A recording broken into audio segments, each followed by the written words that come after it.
గౌరవనీయులు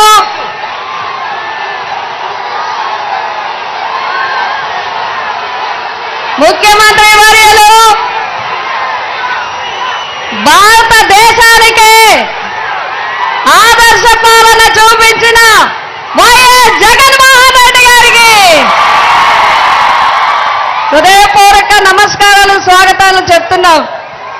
నేను సార్ని ఒక్క మాట అడిగాను, ఇందాక అక్క చెల్లెమ్మలకు ఒక మాట చెప్తా ఉన్నాను. నేను ఒకే ఒక్క మాట సార్ అడిగాను, సార్ నాకు పర్మిషన్ ఇచ్చారు. సార్ అక్క చెల్లెమ్మల అందరికి మీ అందరికీ నేను చెప్పేది ఒక్కటే, నేను పిఠాపురం నియోజకవర్గంలో పుట్టలేదు, నన్ను అవహేళన చేస్తున్నారు, నన్ను అవమానిస్తున్నారు, నన్ను మీకు దూరం చేస్తున్నారు. నేను ఇదే చెప్తున్నాను, నా కుటుంబ సభ్యులు నేను క్షమించమని అడుగుతున్నాను.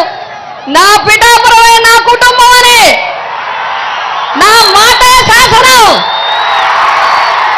నా పుట్టుక పిఠాపురంకి దగ్గర చేయలేకపోతే నా అంతిమ యాత్ర పాదగయలోనే జరగాలి.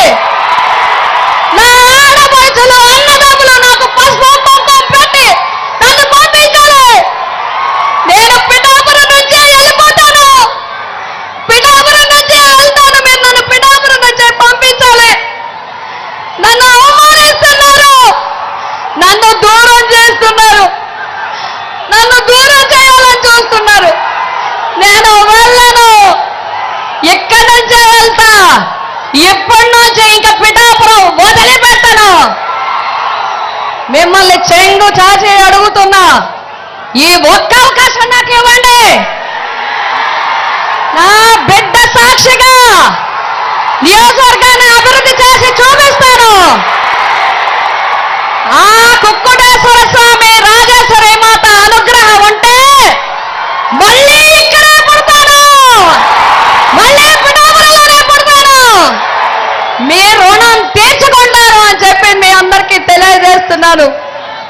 నాకు ఈ అవకాశం ఇచ్చినందుకు జగన్మోహన్ రెడ్డి గారికి నా ధన్యవాదాలు తెలియజేసుకుంటున్నాను.